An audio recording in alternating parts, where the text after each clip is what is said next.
Reality check. Introducing Dr. Clyde Winter. And on their name, put some respect. Yeah. I think it's time for reality check. Yeah, reality check. Gotta get you back on cold. Reality check. For the young and the old. Reality check. Yeah, the heal your soul. Reality check. Get ready for the show.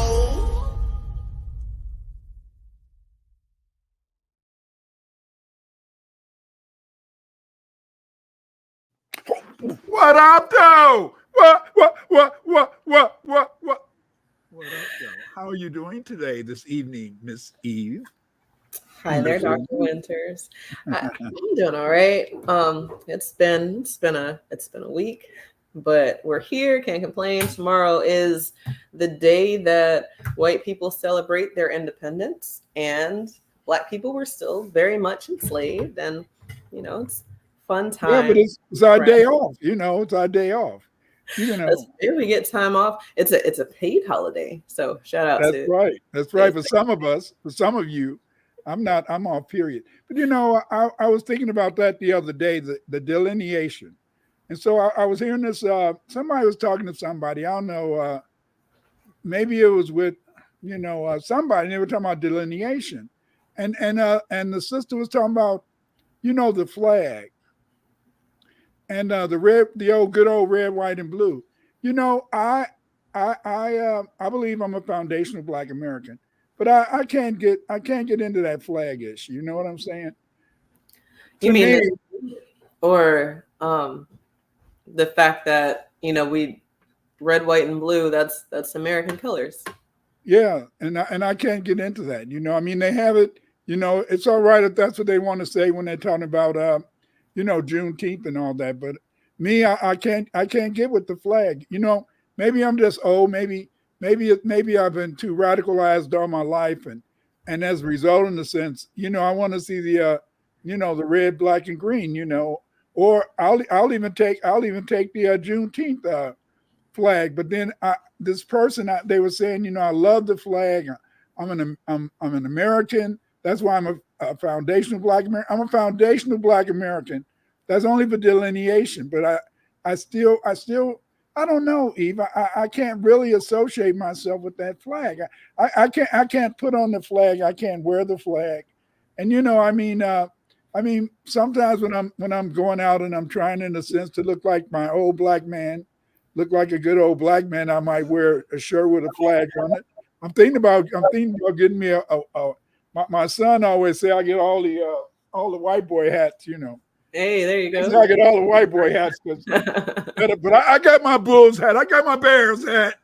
Don't get me wrong. But he said that we got to.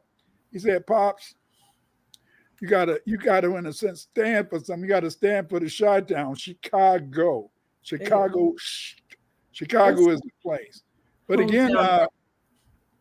again, you got to hold up Washington. Isn't that where you grew up at? Or did you absolutely. I'm a Redskins fan through and through. I don't. Well, I still call them the Redskins, but I also don't watch football anymore. So it's more of a because I said so. That's why I will support the things that come out of there. Baltimore Orioles, even though that's not DC where I'm from, it is close enough because the Nationals, that's DC. That's just not the right name, huh? But you're making a good point. I just clipped, what's his name? Greg Carr. I just clipped what he said about Juneteenth and made a short of it because he's all saying what you're saying. Those colors, the red, white, and blue, they're not for us. And, but he was talking about Juneteenth. So I feel like I was more attacking him wanting to change the Juneteenth flag because there is a Juneteenth flag. It'd be very different if there wasn't one. And then we were trying to come up with one and people were throwing their ideas into the hat. But there's already a flag. It's already been established. And he was saying red, white, and blue. It is red, white, and blue. And I mean, unless we're going to come back to the drawing board and make a new flag, which niggas like to do that all the time. I don't like that. Let me just make something else. I don't like that. Let me just make something else. We've got all these different genres of music because we are cool with leaving something there and making something else. But sometimes you have to make something else, because I was thinking about that the other day. I was listening to somebody's podcast, and a woman got on and she said, I'm a foundational Black American, and I love the flag. And I just can't get with it. I don't know. All my life, ever since I was a teenager, we've been protesting the flag, because that was the symbolism of America. That to me it represented second class citizenship.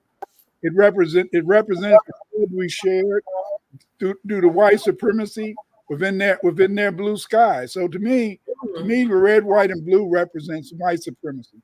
That's what the white stands for. The red stands for the blood they shed when they kicked niggas' asses. And the blue is the blue sky when they said, nigga, get out of my place. You better not be in town. Yes. That's a hell of a point. But let me up you this one. I want to say in 2020, or right before the election last time, they were going very hard on the Black identity extremists, right? Uh-huh. And they were talking about the Pan-African colors and the Pan-African flag, and just we've got the no fucking around crew, and people with Black militias popping up all over the place, and saying that we have rights and we will assert these rights.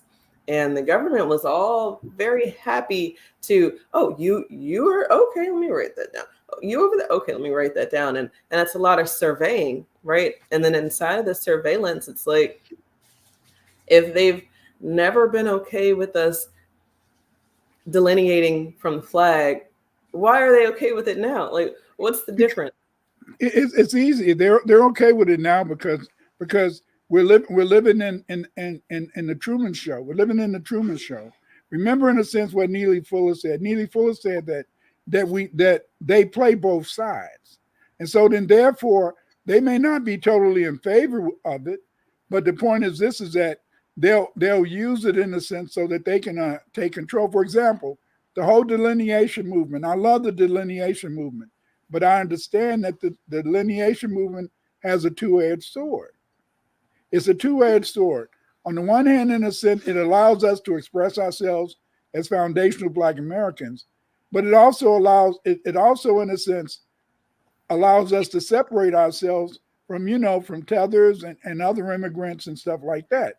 Right. And so then it's complicated. But then when you go back to Claude Anderson, he advised to us years ago that we had to delineate. We had to, in a sense, we had to get out of this Truman Show, because see, we had to get out of this control.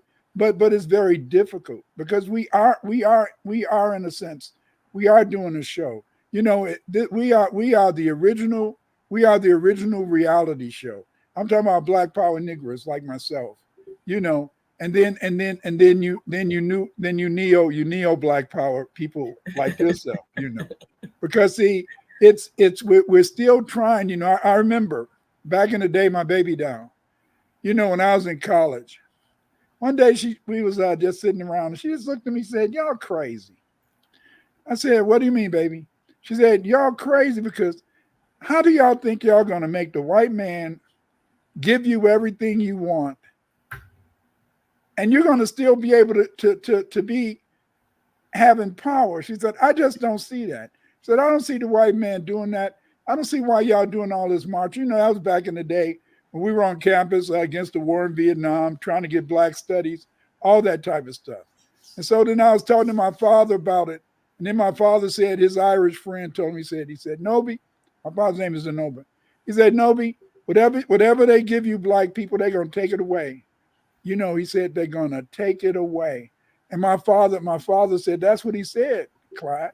I said, "Well, no, when we get it, we're going to keep it." And we are keeping it.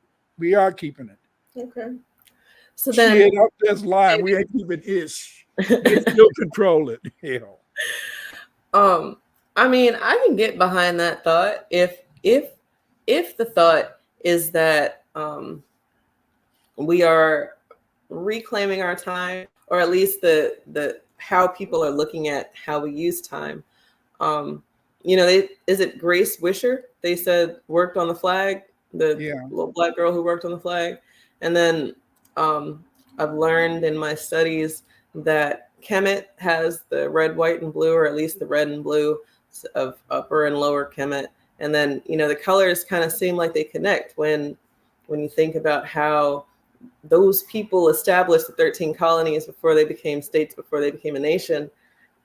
They didn't have the blueprint. They stole the blueprint, and they stole the blueprint from us. So if it was ours anyway, then why can't we have it? And see, the whole idea, even like the whole idea of a republic, that came from the confederacies that the Aboriginal black people had. Today the Red Indians, they act like they would. No, the Red Indians, you weren't part of it. You, in a sense, you were. See, the Red Indians, we adopted them, and the European allowed them to take over our heritage. We're the only people. And this is so deep. This is so deep, and this is why when you talked about the Truman Show, and we're the only people, in a sense, who experience genocide without the whole ethnic group being wiped out. Mm-hmm. Because see, they successfully through the simple fact that we thought we could accommodate, if we go along, we could get along. So we felt we could accommodate. And as a result, we gave up our own history. We gave up our own culture. My wife used to always say, Clyde, they took the language away from me. I want my language back. And so then we made up many languages. We made up so many languages that's not true. But she was right in a way. But in a way, we gave that up. We gave that up because we felt that if we accommodate the European, they were going to allow us to exist. And they didn't understand they wasn't going to allow us to exist as a people. You see?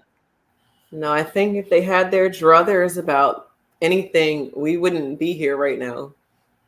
Post 1865, they would have figured out a way to make us the minority, but that never happened.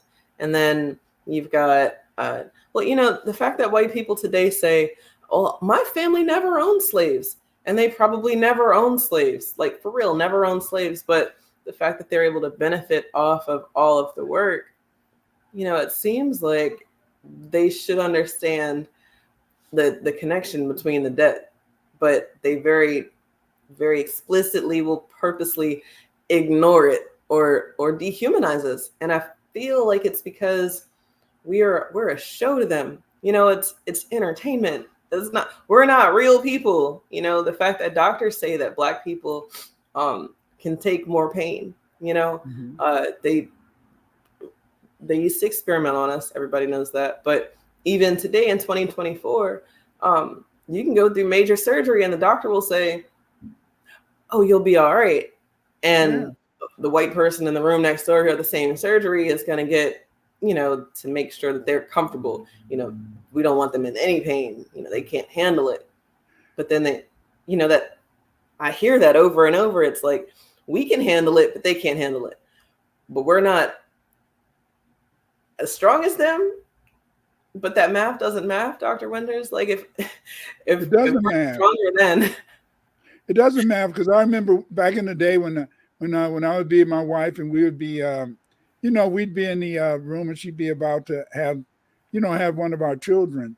And, these people be saying, motherfucker, I hate you, and cursing out their husbands. It's mainly a lot of white people. And then my wife, she'd be like one of them frontier sisters. Maybe they came from so much Indian on her side, a mama Indian, a great granddaddy, all them Indians. I only had Indian on one side, so I didn't have that strength. She had all that Indian in her, so maybe that's what made her so super strong. Yeah. And so then, but the thing is the thing I think about us is that we've been taught, and even our women, even you've been taught in the sense that we just don't cry. We just don't cry and let other people see us cry. I mean, even with your partner, it's probably in a sense took you a while before you could really cry in front of him or cry with him or whatever. Because see, the thing is, this is that we still have that that idea that we should be strong, we should stand on something, we should present, a positive front. And I think that's very important. But see, that's one of the reasons why we are like the Truman Show. It's like we're being manipulated. We're always being manipulated. And Yes.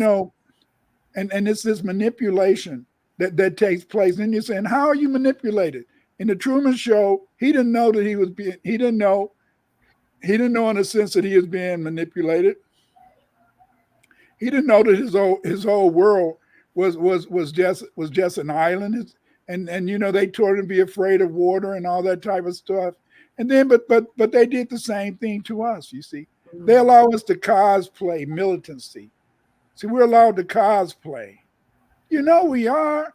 Yeah. Okay, look. How the hell do you get black people to feel that we're at war when we can hear Professor Black, talking in a sense every morning, giving us a pep talk.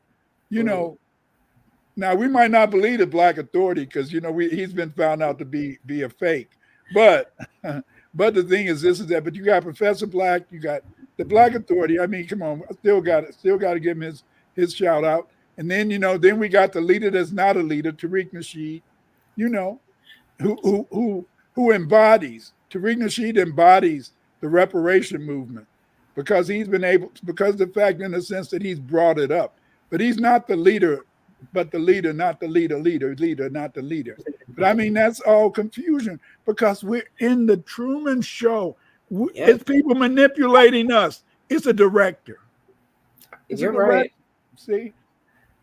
The Truman Show, it tripped me out when I watched it originally. It tripped me out when I watched it as an adult because, well, to the audience, if you've never seen it, Jim Carrey is in this world, right? And nobody's real. He's the only real person. His friends, his family, the doctor's office, his job. His wife. His wife, right? No, and when I say not real, I don't mean like they're animatronics or robots. No, I mean like they're all in on it. They're all in on this hyper realistic reality that's not real, and it's for the purposes of seeing how and why we tick, and not we, because it was specifically him. And I don't know if there was like a forward or like why did they pick this man to like survey unless he's just supposed to be representative of the everyman, the American man. We're gonna watch him and see if we put him under these stimuli, then these things will happen so that we can take this small scope and then put it to the real world. I don't know if any of that happened, but because it's just a movie, you guys. But in real time, a lot of the stuff that we're experiencing is not real. I've seen people, they have glitches in the Matrix videos. You'll see a bird and it'll just stop flying. It's just not flying anymore. It's just in the air. Or 2 moons or 2 suns. That's why the flat earthers really feel like they've got an argument because of these glitches in the Matrix. And to what end? And I think it's because they've never figured out a way to control us. Not the Black American. No. Everybody else has this thing that can keep them under reins, but we go ape shit or we go ham when somebody tries to say, I've got control over this. So then insert your well, you've got to have a combating class, right? Because you can't just be, all one way. Like you said, they take both sides of the argument. So, there's going to be some revolutionaries. But see, that's the whole point in the sense is that somewhere along the line, you got to remember, as I said earlier, we voluntarily committed mental genocide. Okay, we were the Aboriginal people. They were Black. The first slaves were Black. Then, in a sense, we know they brought over the Black Europeans and all that. But even though we went through this, the Aboriginal Black people, they don't even know their damn history anymore. Oh. They don't speak their language because they felt See, here's our biggest problem. We can get along with everybody except each other. You see, And that's a shame. and but isn't it very difficult? Isn't it very difficult to understand how for some reason I'm a freak. I'm a freak. I know I'm a freak, and I know I'm a freak because I love my people. I know I'm a freak because I went to college, and I got what, 2 master's degrees, a PhD, and all that LMSO, and I still love my people. And I shouldn't have went to college and came out loving my people. I shouldn't No. have went to college and came out loving you. I shouldn't have went to college and said, "Here's a beautiful black woman I'm talking with. She's making me look cool." But anyway, that's another story. But the thing is, this is that we went through this. We went through this purposeful mental genocide. You see, the European didn't kill off all the black Indians. We killed ourselves off, the Aboriginals. We killed ourselves off because we felt if we just go along, we could get along. And that's been our problem. And that's one of our problems today. Then people are saying, Dr. Winters, how can you dare say that our existence is like the Truman Show? Our existence is like the Truman Show. Why is it like the Truman Show? Okay, on the one hand, you're taught that you're at war. We have people every day tell us we're at war. We got the Black Authority he used to be, now he come every day. I guess he's getting a nice check. He used to just be on Saturday and Sunday. Now he's getting a nice check. And so we got this brother telling us, every day that we're standing up and that we're at war. And then I'll come on every Thursday and I'll say, the white man hates you. I'll say that a white woman or a white man cannot love you. You can have maybe sex with them. Y'all can have a mutual agreement and have good business, but they can't love you because they've been taught by their parents and the community to look down on you. And yet I can tell you this stuff. And then you say to yourself, Dr. Winters, how should I believe you? How can I believe you when they let you be on the air? How can I believe you when they let Professor Black every day tell us that we're at war and we got to put the hammer down? That we gotta sometimes in a sense blow somebody, blow some leaves away. Tool up, get them power tools at the ready. Absolutely, that's a good point. Yeah, I think it's because they know that, and I'm sorry to say this, you guys, but because I know some of you are real fighters, but no, most of us are not going to do anything. My favorite saying since I've moved further south is busting a grape in a fruit fight. And then there's some more words, but it's like they're not going to bust a grape in a fruit fight. They can't. They don't know how. Most people are cowards, and they really like the rah energy of someone speaking so boldly about things because it doesn't require them to do anything except for listen and spend some money. And then, Creative Junior in the chat, the manipulation. When he said manipulation, I was thinking the assimilation that you were talking about, and these two things go together because you've got the Christians. They tell you that you got to be real good, and heaven's going to come later. And you got the slave drivers saying that if you do what you're supposed to do now, then your benefit's going to come later. And you've got Democrats telling black people, vote for me now, and you're going to get a benefit later. And it always goes back to us doing something now to get a benefit later, when every other group is not taught that. They're taught, if I pay you money now, you're going to give me a cheeseburger now. I'm not going to pay you for a cheeseburger on Tuesday. It's not this pay in advance or pay it forward or anything. It's a quid pro quo. It's an invoice and a debt. But the thing is, this is that they do know. I'm sorry to tell you this, Eve. They do know that we will fight. They do know that we don't just talk Milton stuff. I mean, I grew up in the 60s. I was just maybe a teenager, but I remember them brothers on the rooftops shooting down at those white police. I remember, in a sense, when I was growing up, every police car, the policeman had a shotgun in there. They don't have the shotguns now because when they killed a black person, a black person might grab the damn police car and get the shotgun out and shoot them. Because see, they know that we will fight. They know that we will fight, but at the same time, because of the fact that we've always felt that if we go along, we can get along.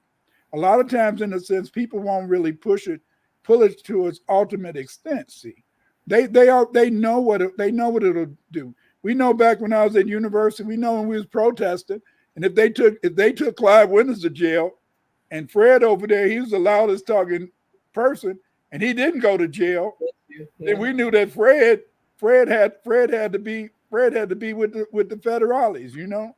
And so then and so we went through this, but it was like when my wife said, y'all crazy. And we are crazy. But see, we're crazy, but we're not crazy. See, the European knows that if he pushes us too far, that we'll blow the sucker up, we'll burn every damn thing down. That's why I lucked up and went to college. How did I get to college? They had no intention of me going to college. I may have went to college off a football scholarship, maybe. But they had no intention of me going to college and being a historian and coming out doing the stuff that I do today. See? But they did that because them brothers, when they burned down the cities, you know, when the west side of Chicago got burned down, and then we did a little burning on the south side, but not as much as the west side. And so then the thing is that, you know, they said, hey, these black people mean business. They know you mean business, Eve. They know you mean business. But the only thing is that they feel that they can allow you to do the things that you do without them coming at you, then that can cause confusion. It causes a lot of confusion for people to hear the black authority every day talking about, you know, how we got to mow them down, always keep the hammer ready, and all that type of stuff. That is so beautiful. How you doing, Joseph Robinson? Chemistry, Black Magic, Create So Far. Thank you guys for coming. But the thing is that you got to understand is that this is a Truman Show to them. It's a Truman Show to them. They're not always the director, but in a sense they're a pseudo director, and they're a pseudo director, and they in a sense, you may not really believe this, but they curate everything. They curate it. You see, because see when we get all built up and excited and ready to kick some ass, when we listen to our Nas saying black, black, black. Hey, when we hear Professor Black every day telling us to be on our P's and Q's, then therefore in a sense it builds us up. But at the same time, we say in our mind, why are they letting them do that? You know, why are they allowing us to do that? And so, but then we know from Nellie Fuller's that they play both sides. They create confusion. When they create confusion, then therefore a lot of times you as a man or you as a woman, you don't know what's going on. So it is like we're in the Truman Show. I think that, you're making a good point about the allowables. You know, they do allow certain things to go through because you're right. You don't want to back anybody into a corner because fight or flight, you know, that unless they're suicidal, they're going to fight, you know, because they don't have anything left to lose. So you can't have the reins so tight. However, inside of that, I would think that more of us would be ready to go because the reins are not so tight. You know, it's like playing baseball. And this is why we got to have that sports talk one of these days. When you play baseball and you're leading, you know, trying to get to the other base, trying to steal a base, you know, you're really kind of being sneaky. You know, it's a sneaky play. However, once you make a break for it, you got to go. You know, you can't fence ride. And when you fence ride, I think that's when people don't take you seriously. You know, that player that's, you know, they're egging, but the pitcher's not going to pay any attention to you because you're not going to do anything. You're just trying to distract me from, you know, striking out your homeboy at the plate over there. But, you know, the one who's ready to go, the one who's shown that they've got some gas behind their moves, you know, that the pitcher's definitely paying attention to you on first or on second and is hesitating. because the reins aren't so tight. And I find that the Truman Show was, at least it was between the Truman Show or the Matrix, and everybody talks about the Matrix, but we don't talk about anything else. There's been a lot of opportunity to examine how white people examine things. They make art to reflect how they live their lives, and a lot of people just use their art as entertainment. But I've never done that. I've always seen like a deeper meaning in a movie, or a sub-level understanding, and that movie, and then the fact that the Garden of Eden is supposed to be this place that didn't have any interruptions until Eve. And then after Eve, now you don't get access to the Garden of Eden. What if the Garden of Eden is just blackness, just the brilliance of us everywhere, because we are the creators of civilization, and them studying from outside, looking at us, trying to figure out how we've been able to get so much. You said, you were talking about abundance, like, we've got the Black Authority, the Broke Authority. You've got Professor Black Truth. You've got Tariq. You've got these people who speak so loudly in abundance every day, every other day, every day. We've got something that says, Black people, you need to be fighting back. But is that enough? Like it wets their whistle. Like, I got enough Black empowerment for a day, and then I'm gonna go to my job at, corporate white America, and but then in a sense is that they reinforce it though. They reinforce it because sooner, here's the whole point. You see, these people hate you. These people want to kill you. And so eventually in a sense, we hear all this good rhetoric. We hear all these power statements, and then they go kill somebody. And then therefore, in a sense, it confirms everything that Professor Black, the Black Authority, Tariq is talking about, you see. And so then therefore, in a sense, what happens is that because of this reinforcement, and see, the problem with the foundational Black American is that we have a tradition of being prisoners of war. The first chattel slaves were Aboriginal Indians who they captured in war, and then they put them on the plantation to grow tobacco. That's why you put in anything that has to do with tobacco. You see a black person with some feathers, because they were the main ones cultivating, and they felt that women made the best cultivators because of the fact, in the sense that girls like husbandry, I guess, and so then that's what it looks like, a lot of times women just have that soil. They're able in a sense to make things grow. They're able in a sense to make things grow. They're able in a sense to they can nurture. A Black woman in her natural state is in a sense a nurturer, and unless she's on the BET award ceremony, she has. See, I remember, and I still see when black women, Black girls were ladies. We don't have too many. They don't have any ladies now in the rap business. Sexy Red. She got to go somewhere and stop smelling so loud, and so she does a video that she's trying to save herself from smelling. Wash up. That's all you got to do. Stop getting chlamydia. Stop getting chlamydia. Stop. Just be clean. Back in the day, I remember my wife told my daughter, you use 2 towels when you wash up. 2 towels. You don't use one. You don't wipe down there and then wipe the back too. Use 2 different towels. And nowadays, in a sense, then when I heard what's her name, the tennis lady, she's talking about she had to teach her husband how to use a face rag. I said, damn, how did they wash up? How'd you wash up with just soap and water? I don't know.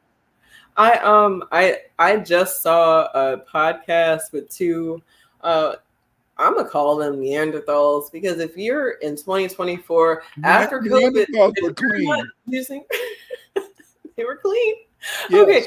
Okay. Cavemen. No, melanin lacking women. and they were laughing so hard about their dirty booties. And thank you, Tia, Cave Beast. That's cool. I'm cool there, Cave Beast. No, I remember before, I want to say it was like 10 years ago, that there was this whole discussion about, do white people use washcloths? And I'm not talking about loofahs or sponges. I'm talking about like a washcloth, because you do not loofah in between your ass. I don't believe anybody who says that. That's crazy, because it's a loofah. But maybe they've got hand gloves or whatever. But that's a very real conversation. And I think that Black people have picked up or started to assimilate some of this stuff we don't need to pick up. Right. Some of the stuff is things that we taught them how to do better. And they said, nah. Even today, but you're right. Even today, one of the biggest problems at hospitals is to get doctors to wash their filthy damn hands. It is pathetic. It is pathetic that most of this medicine in the hospital is being spread by nasty doctors. Nasty doctors. People. Oh, yeah. Doesn't typhoid marry a damn nurse? Right. Like, so contagion.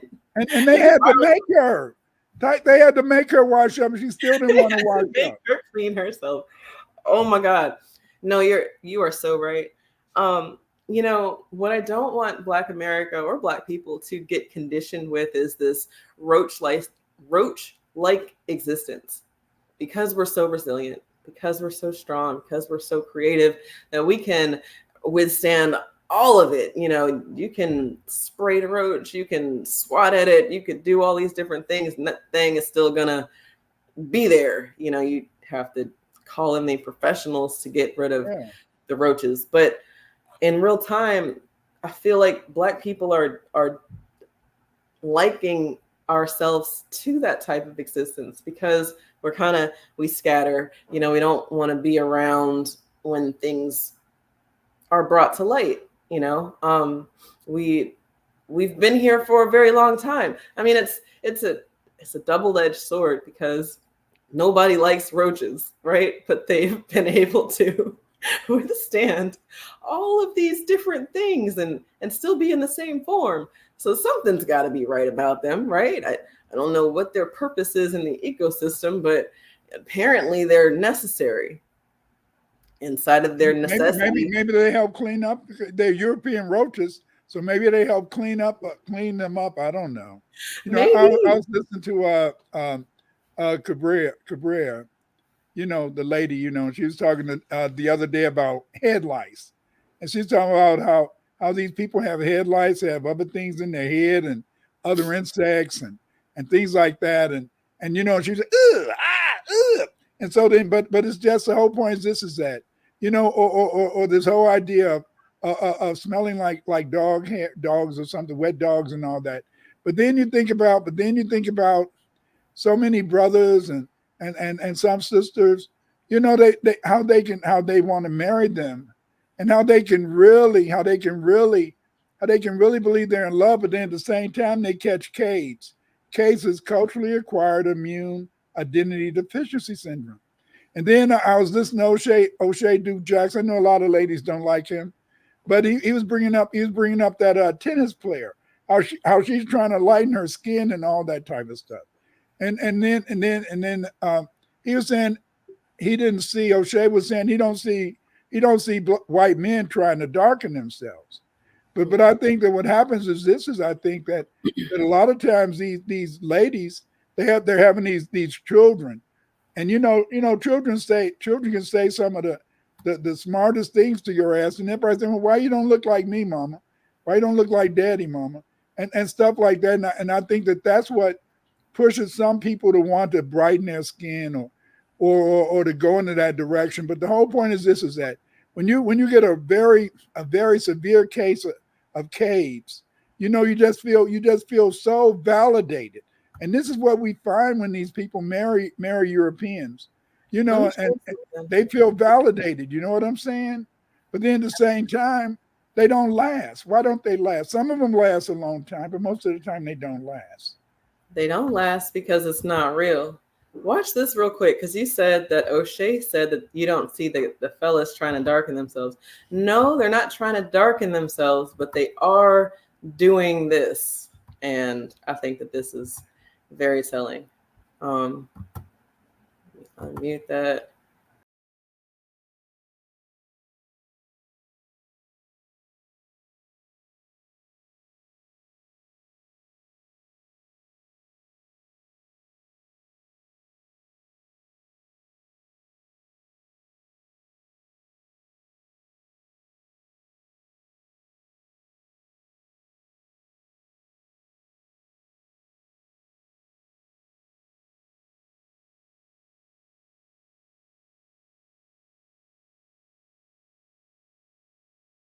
He's gonna line up.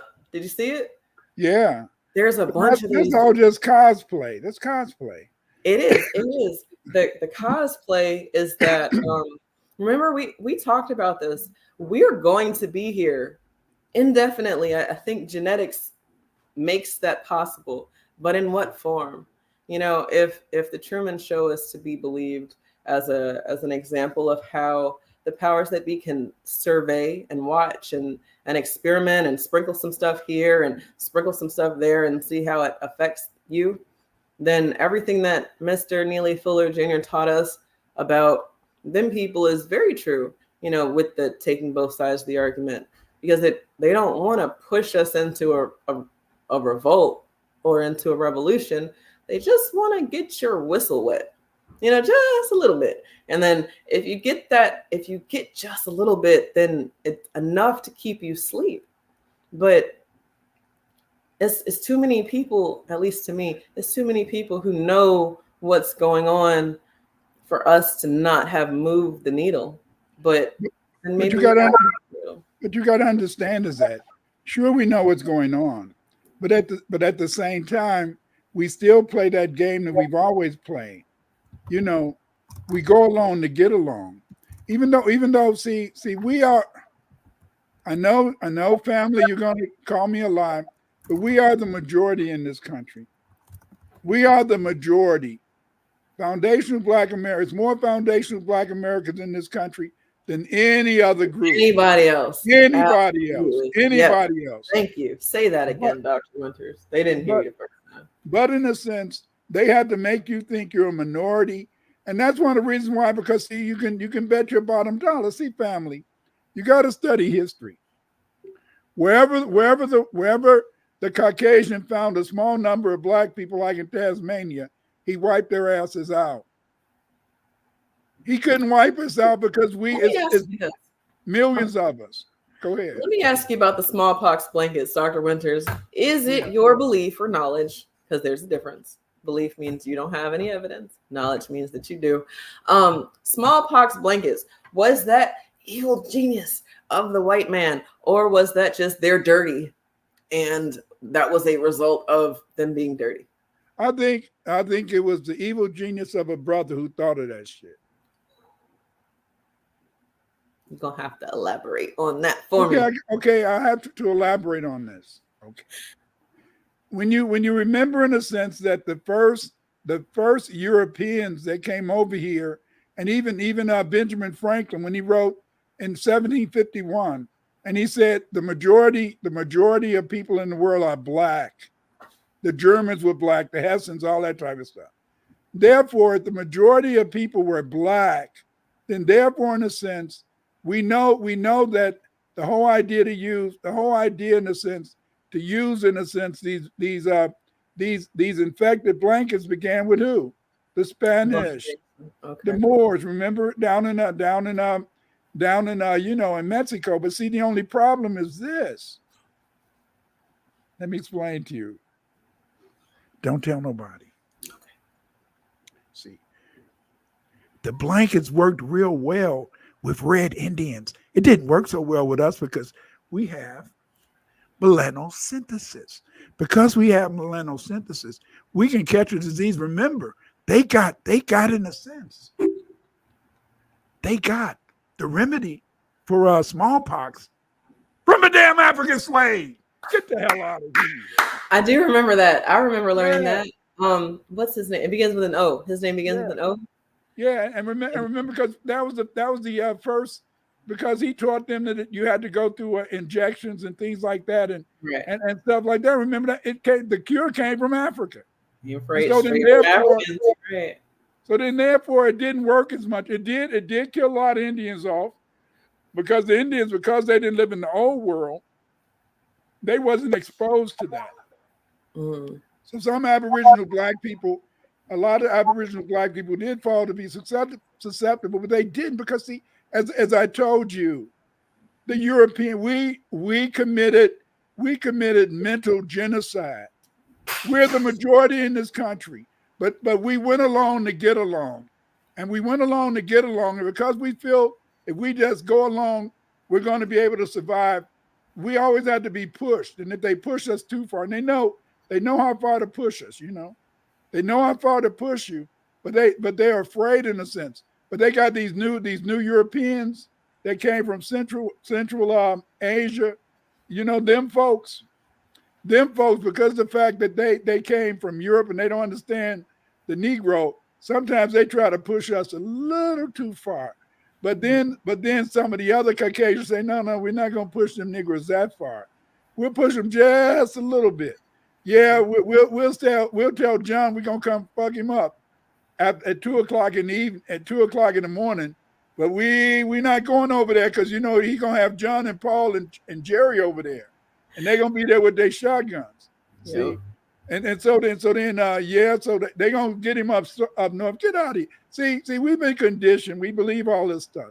We believe that every sister, every time she was raped, that she went on and said, "Oh, Master, thank you for giving me your little Peter. I feel blessed." No, you raped a sister, she might burn the damn house down. You Ooh. raped a sister, she put some glass in your damn food. Blasting your Glass food. in your water. There you Hell go. no. See, we got to stop all this stuff. We got to stop this whole idea that every light-skinned black person, Okay. they mama, grandmama, auntie was raped. No, they didn't. It was light-skinned black people Sir. already over here. Yes, Yeah, sir. it was light-skinned black people with straight hair over here. Yep. See. But the whole point is this: is that they get you into this whole thing. They don't want you to understand. See, when we talk about an ethnogenesis comes from the fact that we're descendants of three different groups. You see, Negro. Everybody was nationalistic back in the day. Negro did not refer to black Europeans or Aboriginals. Negro only referred to people from the African continent.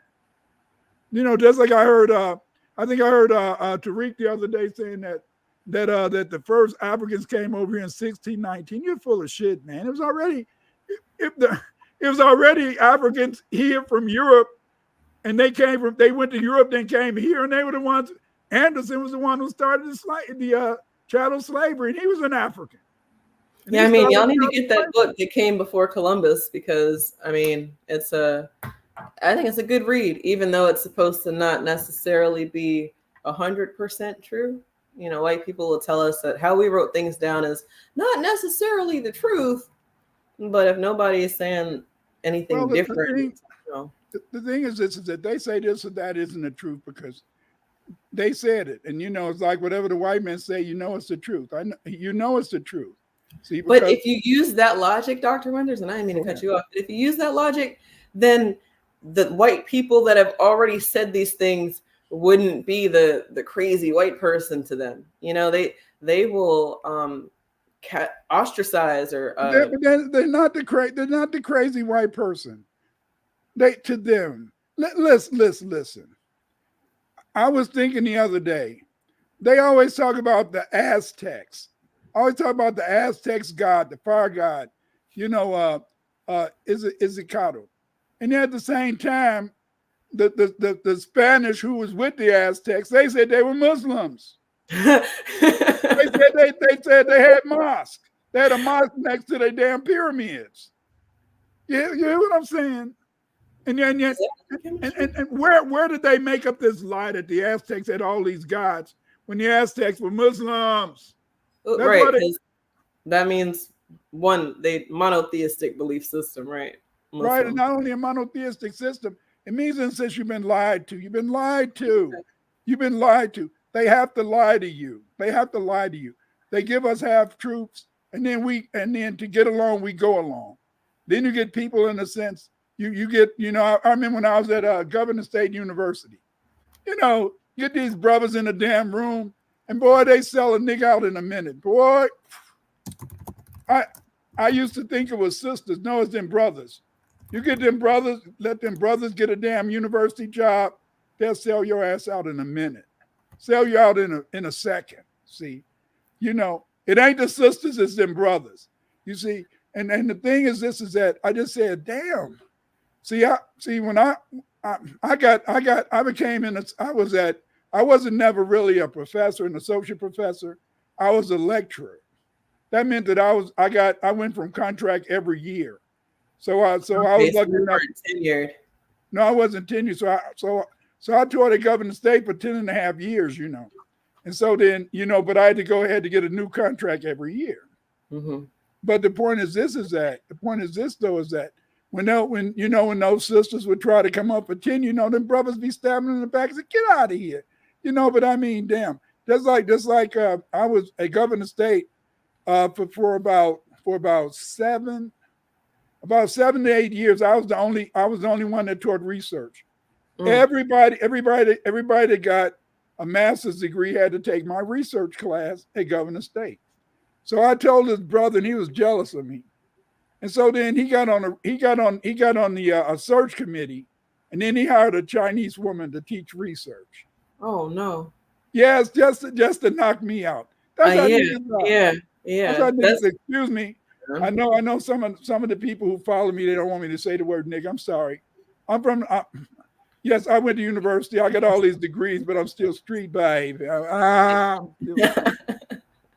I could, I'll fuck you up. That's a good point. They will hire another ethnic in order to say that they have their ethnic hire, right? And they get to kick your black ass out the door, right? And they knew better than to tenure you, because if you had got a tenured position, shit, Dr. Winters, man. But they would have found a way in a sense to get rid of me. But I didn't want a tenure position because, see, remember, the thing is this is that by me being just a lecturer, I was still teaching too, so I had a nice little check. Mama had plenty of new shoes. Hey, and bags. And handbags. Well, that's what my son was telling me, that him and his wife, whenever they think about my wife, they think about these purses she used to like to buy. Some expensive purse. I don't know. I just gave them money. Get what you want, babe. Get what you want. Hey, do you hear him? No, I'm just kidding. Hey, background brother partner. Buy what you want. Sometimes you gotta say no. Sometimes you gotta say no, but most of the time, say yes every now and then. Yeah, but she ain't gonna let you say. She's gonna say some stuff that's gonna be silly sometimes, so you're gonna have to say no. But remember, in a sense, still that's your sweetie pie, that's your sugar, that's your your baby doll. The baby doll. Look, I know I had told you earlier that I wasn't really. You only want to talk for an hour, and it's but I actually, you're giving me so much life right now. I think if we wanted to hit some commercials now, then I can go get the babies together. And then come back, because I wanna have this conversation some more. Okay. In the chat got me thinking about the mounds that I pass on 58 every time I'm going. Oh, and they got a fence around them too, so you better not go near them. Right. Have you ever noticed that they got a big fence around these mounds? They got a fence around mounds. I remember when I was, I want to say it was like 20 years ago now, when we were visiting colleges and we were driving up and down the East Coast to visit colleges. We were passing cotton fields all the time, and there was no surveillance, right? But now there's all sorts of surveillance. If you stop and try to get a picture of the cotton, somebody's gonna pull up on you and ask you what you're doing and let you know that this is private property, even though there's no fence around it. But they've got cameras everywhere, and the cameras don't look like cameras anymore. They look like birds and trees, and you don't know who's watching you when. So and they got these readers, just like in Chicago. In Chicago, these people keep getting shot on the expressways, Now they got too many cameras. And so then listen. Is no gangbanger going to shoot a little 9-year-old kid? Let's face it, see. And so Not then a black. therefore, I think in Chicago, every weekend, white people come up here and they get to hunt. And then those white boys down to the police station is looking at the cameras, they just turn them cameras off.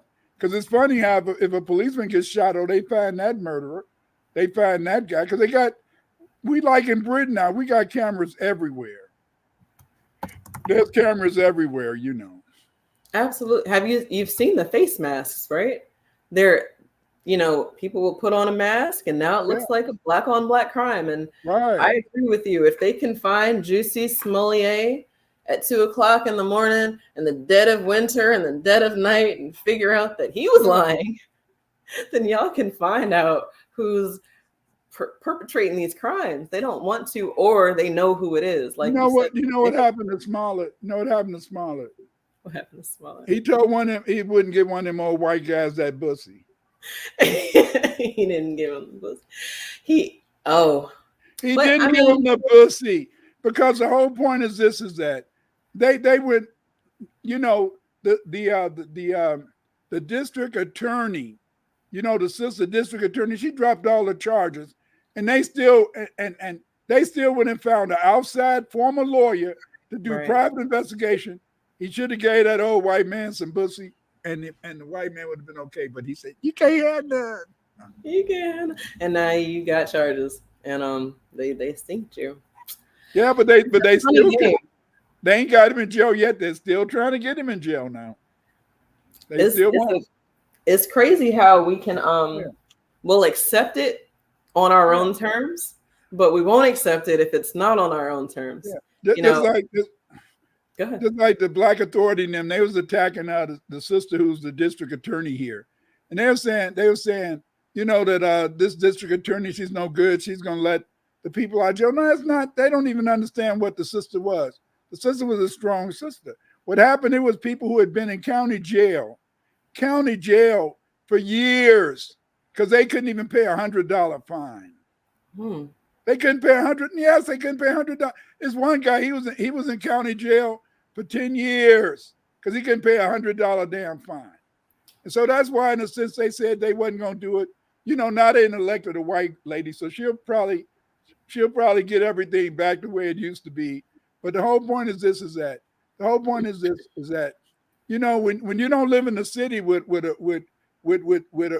black people, you think every sister is in a sense, like Fannie Willis and the rest of them. It's some strong sisters, especially up here in Chicago. But the point is that outsiders, when they're looking from a distance, and then when they're shelving this pig like the black authority, every woman is a suspect. I had a girl that hurt me. So all of them, you gotta watch. Watch. Yeah. That is the matrix that we're living in. Is you've got these little figureheads, and they're spewing their, it's like an alarm, but that venom. But it's okay, when you say venom, you're thinking like poison, like toxin, like yes, it is poison. It is toxicity. It began with my daddy. Why? My daddy, he said, watch out for that sci-fi. Hey. In other words, every sister, every time she tells you something, she arguing at you. She may just be trying to give you some good advice. That's true. Maybe you should think about it, But then you're saying to yourself, she's arguing to me like my mama. I didn't want my mama to tell me nothing, so I'm not gonna let her tell me nothing. And then that's why we can't force. So you got to understand the basic element the white man has always been working at is to separate me from you and you from me. Separate the black woman from the black man. And see, when you can split up the dynamic dual, then therefore in a sense you have control. Because you can make a brother want to move. You make a brother want to go and burn this mother up. We gonna burn his mother up. Why? Because she keep getting on my damn case. I can't go to Hey, sleep at night. right. She will not get off my case about this. Yes, sir. A lot of people don't understand. When that sister get in that bedroom, it ain't because she knocking them boots. If your ass ain't doing right, she gonna tell you, and you ain't going to sleep until you get it right, brother. Right. See, My see, grievances will be heard. that's right. You gonna be heard, and you have to negotiate. But see, they don't want to let you know in a sense that it's the power. They don't want to let you understand because they like keeping this as the Truman Show. The Truman Show, you're being manipulated. You're being controlled. You're being, in a sense, because see, they allow you. They allow you to control yourself because we're going to go along to get along. They never killed off the black Indians.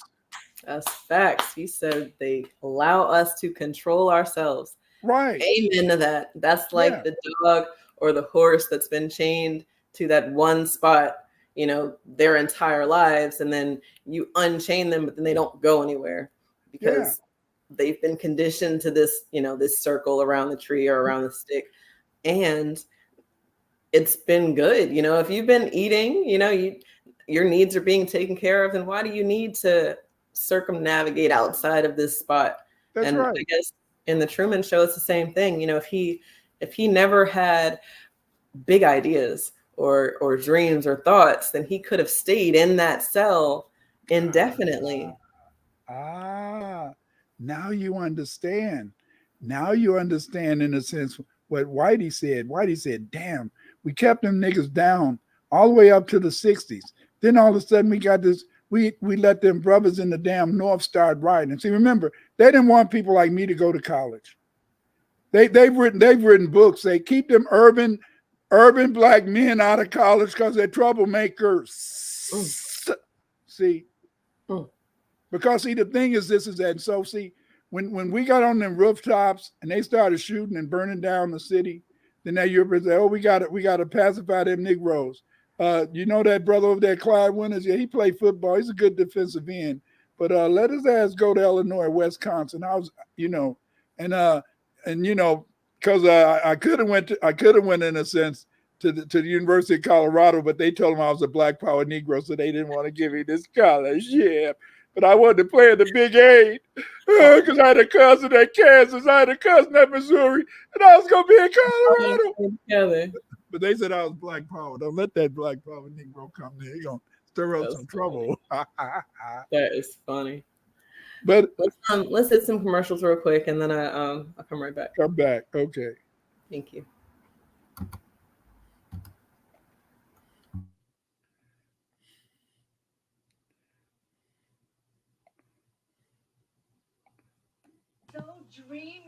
Hey, I've just written a new book. Hey, I've just written a new book, History and Culture of the Black Aboriginals of America. Yes, I've written a new book. This book is called History and Culture of Afro-Americans. It's about the Aboriginal Americans. It's about the first people who inhabited America. Many people don't know about our great culture, this super culture that we created, but I discussed this book. In 489 pages, you'll find out so much information, great information, about, in a sense, what the Aboriginal foundational Black Americans did. You're going to see, in a sense, that Black people contributed much here. When the first Europeans got here, that's what they found. Yes, they found Black Aboriginals inhabiting the Americas. It was the Black Aboriginals that built this country. This is why you had to get my book. Get my book, History and Culture of the Aboriginal Blacks of the Americas. In this book, you will find out the truth. You will know what we created. You will know who we are. Get this book. Buy it now. What's up, everybody? It's Eve. Follow me on Twitter and YouTube for space recordings and special live programs. 2024, we're doing things a little different if you haven't peeped game by now. So yeah, this is your chance. You can do it now if you want. Hit the bell here on YouTube at JustEveB, or find me on X at Justice4Just_Us. That's JUSTICE, 4 JUST_US. And if you feel so inclined, support my channel and the work we do over here. The Cash App and Patreon links are in the description. Black first. Buy my book, Atlantis in Mexico. In Atlantis in Mexico, you will learn about the great Olmec civilization of Mexico. Yes, the Olmec civilization of Mexico. In this book, I tell you about how it was the Olmecs who invented the calendar that are used by the Maya today. It is the Olmecs who are the mother culture of Mexico. Buy my book, Atlantis in Mexico. Learn about the Olmecs. Learn about their civilization. Learn about the wonders that they left the Mexican people. You can purchase my book at Amazon.com.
Buy my book, Nationality and the Law. In this book, we discuss the importance of race and identity among many African Americans. I explore the genesis of the so-called blacks from an ethnogenesis of Black Irish, Black Aboriginals, and Sub-Saharan Africans. In this book, you will understand how they were separated into two races and why we call, in a sense, the Caucasian race the white race today. Buy my book, The Nationality and the Law. You'll enjoy it.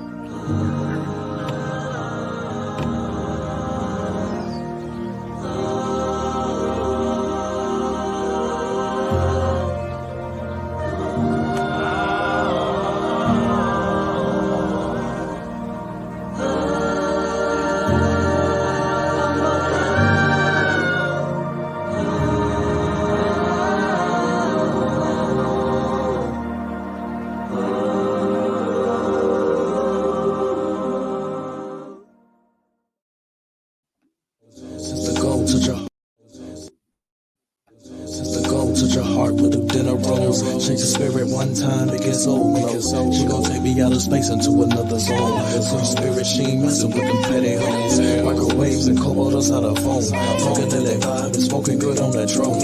Call me eat the night with the cuz all up in a fro. This queen approach, she gon' drop it low to the flow. You know she liquid gold with the alchemy in the bowl. Trippy super soul is the greatest tale never told. She gon' get you right, you can set up on your goals. You gon' spend the night in the harmonize with your toes. You know she's super fine in the aura down to her bones. Super magic fairy, I'm lost in the rituals.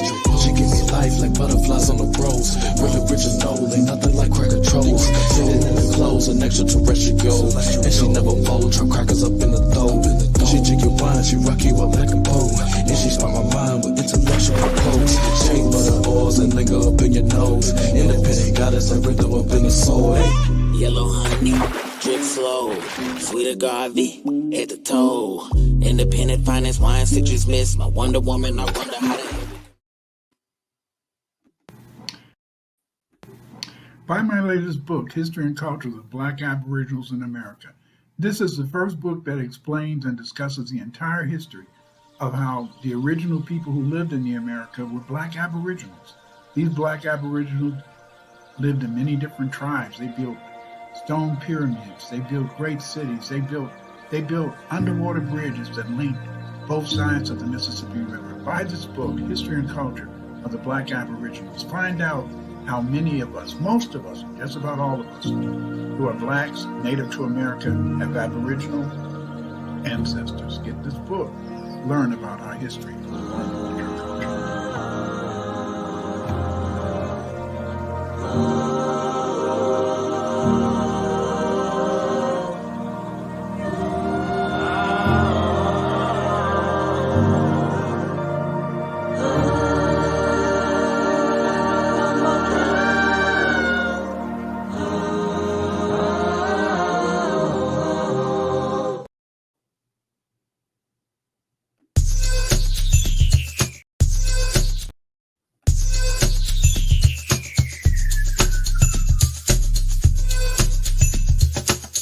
Supplemental learning for your mini.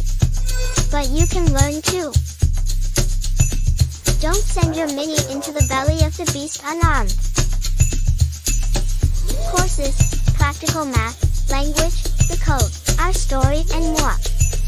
An institution founded by us, dedicated to us and our fight for justice. Here you will learn ways to combat the system using the same information they are trying to keep away from you. Welcome to FBA Sunday School.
I hope you guys will have family that you will support some of these products and services because, especially Yoshima Productions, his brother makes some very beautiful videos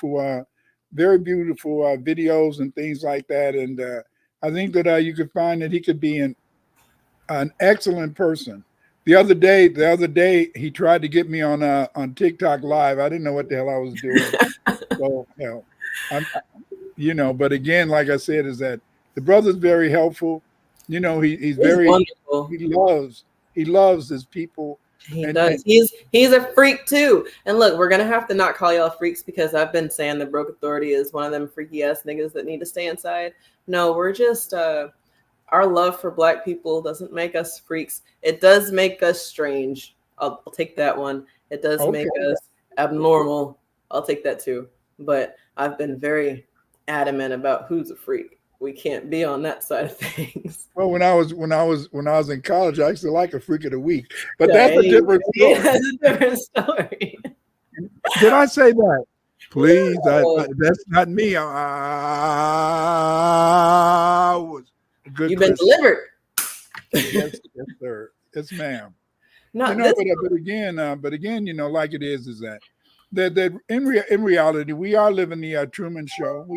Because we're living in a sense lives that we want to feel that we're in control of, but in reality, it's always been a Truman Show. A lot of times we do things because of our peers, our family, our mothers, our friends, our partners. A lot of times, in a sense, we're not really living our true life. We're not really being our true selves. A lot of times we're doing things that make other people feel good. That make other people feel, that make other people feel that they're okay. Sometimes think back, especially when you was in high school. Think back, E, when you did things when you could have really showed your dominating spirit. You could have really showed your creativity, but just so you could get along with some people, you let them maybe shine a little bit more than they deserved. You let them shine a little bit more than they deserve. Actually, funny story, right? My parents picked up on that trait way early in grade school, and they put me and my brother in not co-ed high schools for that reason. They didn't want us stifling our shine for attention from the other sex or whatever. And it seems like, well, I don't know if I really agree with all girls schools or all boys schools as much as, it is an environment that you can learn about yourself, because it's just a bunch of you running around here, right? Outside of that, no, they definitely said that y'all are not going to do that. You're not going to do that. If you know it, you're going to show you know it. You're going to be first. You're going to win. And if you didn't win, but I knew you could win, then there's going to be a consequence for it, because what are we doing here? This generation has the participation trophies and at least you showed up. Yeah. No, my generation was, we're here to win. We're playing to win, and we're not trying to come in and tie. It's so crazy that we can grow up like that, but then in real time, we're having this argument with the politicians about putting us last or putting us first or even mentioning us at all. Yeah. I want to say Jill Biden right now is like the master puppeteer. She's pulling all the strings, and she very much is showing us what it looks like to be the kingmaker or the person behind the person. But that was Reagan too. Remember, Reagan had dementia, and it was really right. It was really Patty Reagan. This time, see the difference is this time we know that this man is suffering from dementia, that he's suffering from being out there. Ever since I've seen him, I'm 73 years old. So ever since I've been wondering about myself. Am I slipping? Am I, damn. Tell me. Look, you don't even look like you're in your 70s. And he's 77, 81. Which one? Yeah. He's 77. I think they said 81 if he's elected again or something like that. Yeah, no, the math ain't mathin'. And it's because it's what you said earlier. We don't have the same response to trauma that they do. We can work in the fields because our melanin allows us to not be all burnt up and boils and blisters ridden. I want to say that the parable or the story in the Bible about Job is about them people trying to act like they were us, and they got a consequence for it. But I don't know enough about the Bible to make it correlate. Well, I wonder who the hell wrote the Bible, because see, I'm really suspicious, because when you see real history, the Hebrews and the Egyptians were tight. When you see real history, the Hebrews went to the Egyptians to help them fight the Assyrians and others, But the point is but the Bible has the Hebrews and the Egyptians at odds. I don't even believe a lot of that is, I don't believe it. The only book in the Bibles I really pay attention to are the books written by the so-called prophets, Matthew, John, all that. Leviticus and Genesis, those and Corinthians, those are all history. That's history. It's not the damn word of God. You stupid people out there, it's not the word of God, it's history. It's history. Genesis, that's history. And they got it all wrong. The Sumerians said the first creation was the damn woman, and that the man was made from the damn woman's rib. What's more, who has babies? Get out of here.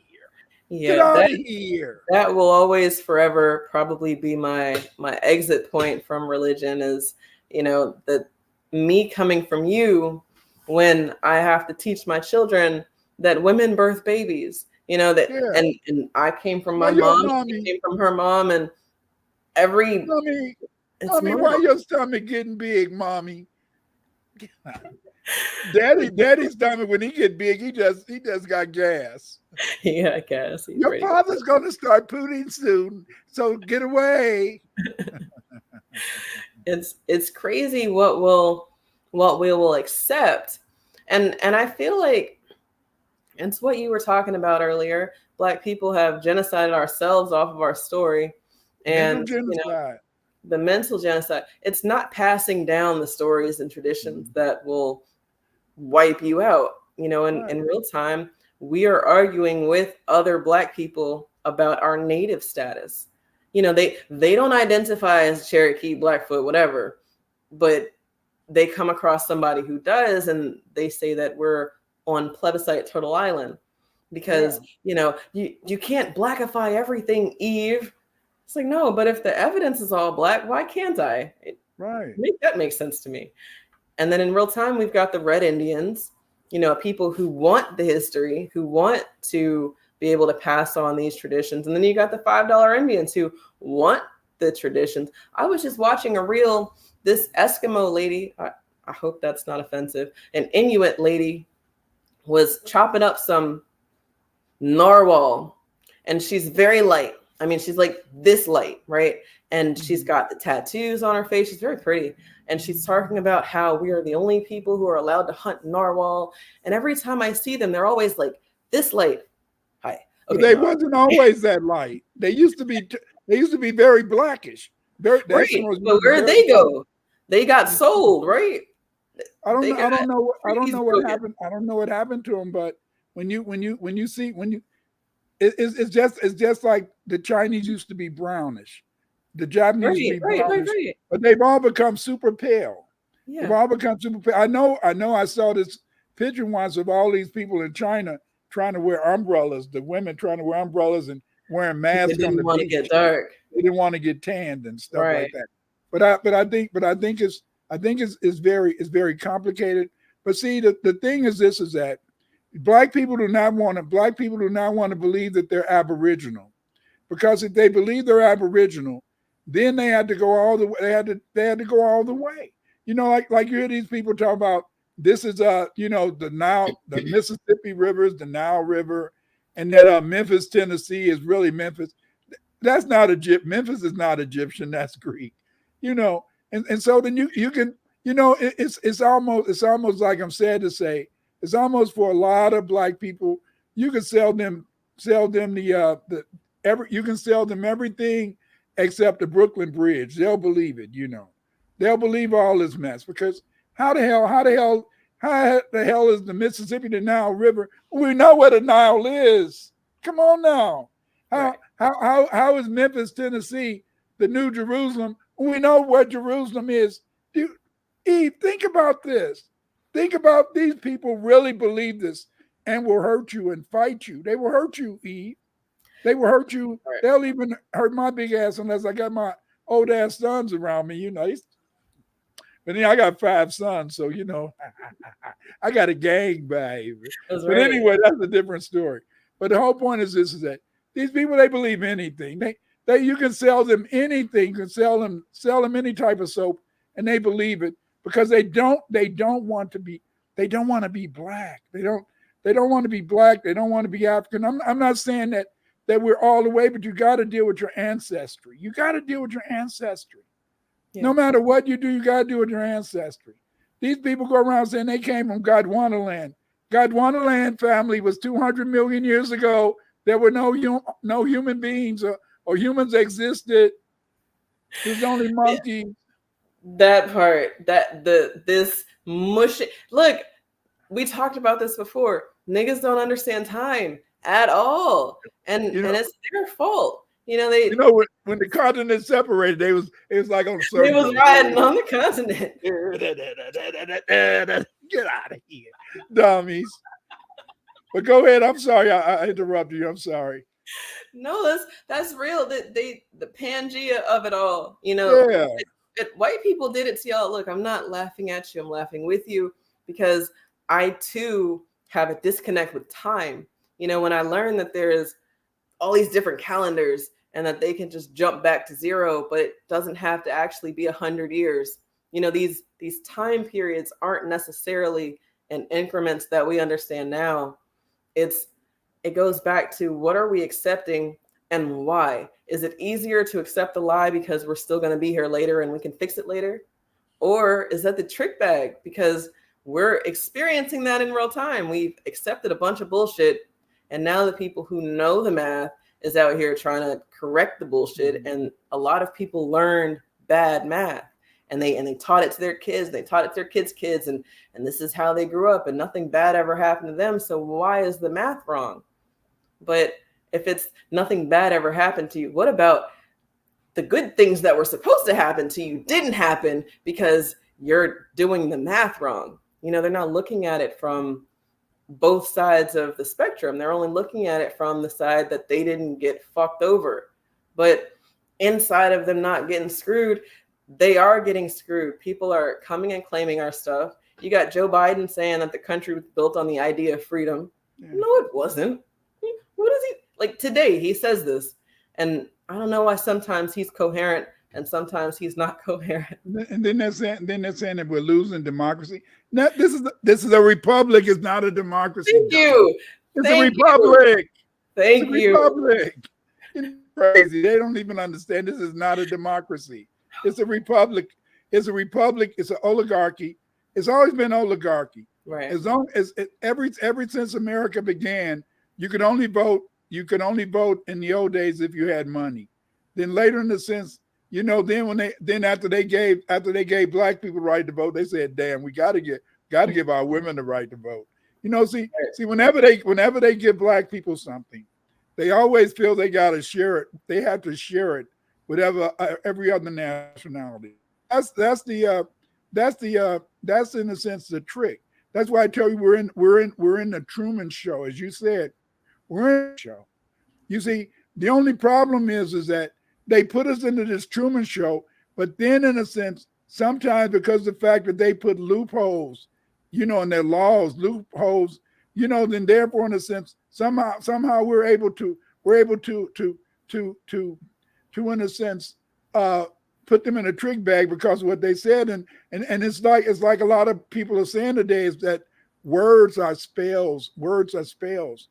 You see, if you say something enough or you get enough people to say it, it becomes real. Do you know that it becomes real? See, that's one of my favorite things that I heard Professor Black Truth say is the only law is the law that people are willing to obey. You know, that's real. That's power. You know, we name ourselves. People start using that name. Right. We've changed the whole conversation. You know, there's people that I would never have expected asking me what a foundational Black American is, and not because I said something. And that's like, who do you think in the 21st century was the most powerful leader, but not a leader? Leader, not a leader. I think I'm gonna have to go with Old Faithful Malcolm. I think that might have been the most powerful in the 21st leader. century. The 21st century. So that's the 20th century. Then what? We're in the 21st century right now? Right. So that would be the people right now. Tariq Nasheed. Tariq he's a mover. Tariq is everything. He's the one who popularized FBA. Yeah. He popularized it. He single-handedly popularized reparations. Yeah, we were talking about reparations for years, but because he had such a tremendous platform. See, because he had such a tremendous platform that he was able, in a sense, to get that into the mind of people. You know, now you even got Republicans that want a check. I've always wanted a check, you know. Yes. Now I've heard white people say the math ain't mathin', and I was like, hold up, wait a minute. Y'all can't use that because Right, it's right. but they also And it's white people saying they not like us. They're definitely the people that they're not like I us. would agree with you. I would agree with you. Tariq being See, the most polarizing leader, non-leader, for but sure. he's not a leader Not a leader. because he learned. And see, this is the whole point is that. See, that's why our greatest leaders have been street Negroes, you know. They had to be part of the street because when you're part of the street, that's how everybody knew that the Black Authority was not a street brother. He ain't street because he don't have that common sense. See, he don't have that common sense. You know, you know, Professor Black though, he's a sophisticated street Negro, you see. But he's just more sophisticated and he has the vocabulary and he's erudite. But see, and so then what I'm saying is that because of the fact that's why Malcolm X, you had to have a little street in you, see? See, the whole point is this is that for some reason I went to university and somehow I got mixed, and that was because of my wife, because she wouldn't allow me, you know, maybe if I would have got some white thighs, maybe in a sense I would still be suffering from CAIDS. But I didn't, I tried to avoid it because we had in my dormitory, our dorm rep, he was a brother, and this man caught all type of gonorrheas that I never heard of because he's with them white girls and he caught all type of gonorrheas in a sense. So he was a very diseased person because now I know why, because I didn't know back then that they don't like to be clean. They don't like to use face rags and stuff and soap. You know, they like to get, you know, the biggest thing on YouTube now is commercials. Do you smell down there? Then they have a sister. Man, I'm so tired. Look, you know, commercial breaks, not commercial break. Yeah. You need to take a bath every day, right? Yeah. And look, yes, body odor is a thing, but it doesn't mean that you're supposed to wear something that works for 72 hours. That's insanity to me. That means that you're choosing to not take a bath for 3 days. Like, I'm good. I got my 72-hour protection on. Yeah. And then when you think about not combing your hair to get those bugs out, get out of here. You know, there was a brother in the video talking about, yeah, I was next to my woman and the damn lice started coming out of hair. You the one with her. Yeah, I'm sorry. No, if I'm next to you, gross. If I'm next to you and shit's, oh my God, that's gross. I remember in school, because remember me and my brother and cousins, we're the only blacks. But when they had lice outbreaks, that was never anything that we had to worry about.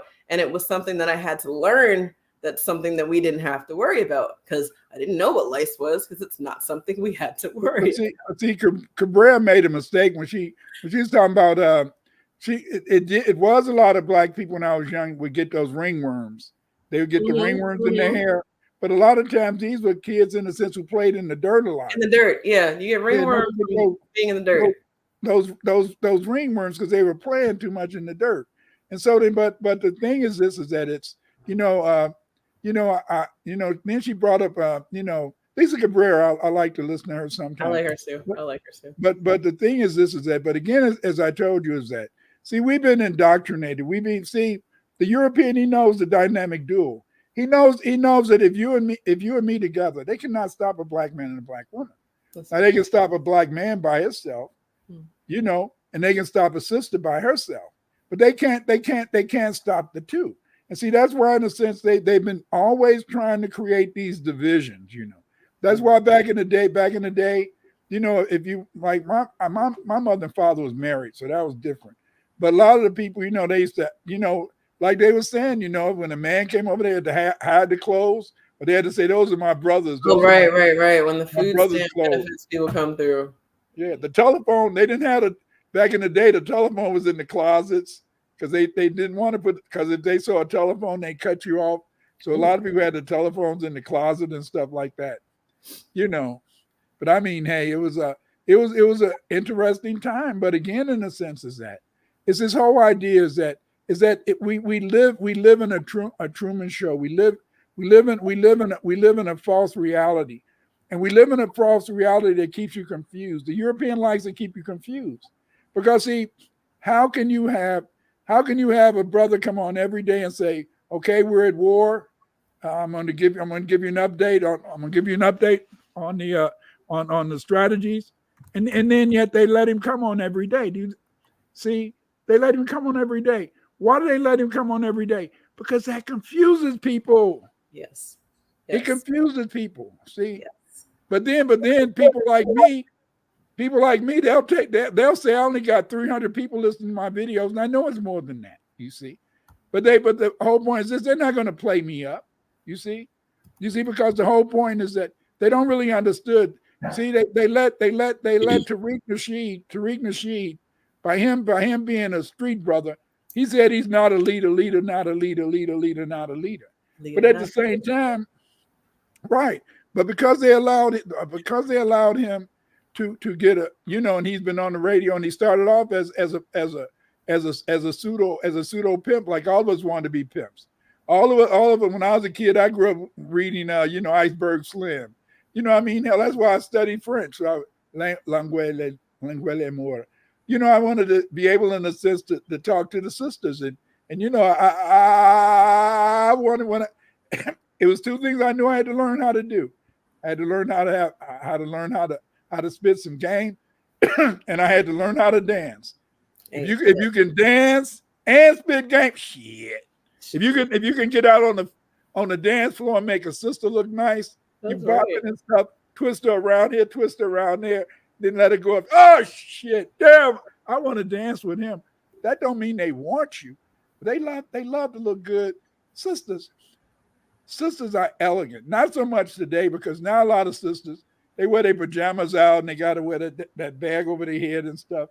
But in the old days, and even today, some sisters cannot hide their elegance. Our women are elegant. Our women are ladies. You see, unless they become. And look at sexy. Look at Sukihana. I think she a damn immigrant or whatever. Glorilla, immigrant. These are because if they were FBA women, they would want to be elegant. They would want to, in a sense, style and profile. I ain't never seen a sister want to just go around and go make a video telling me she's going to find out why her vagina smells. That's because you're not keeping yourself clean, dumbass. Yeah. Yeah. Anybody know that? Anybody know that? I find that people want to be.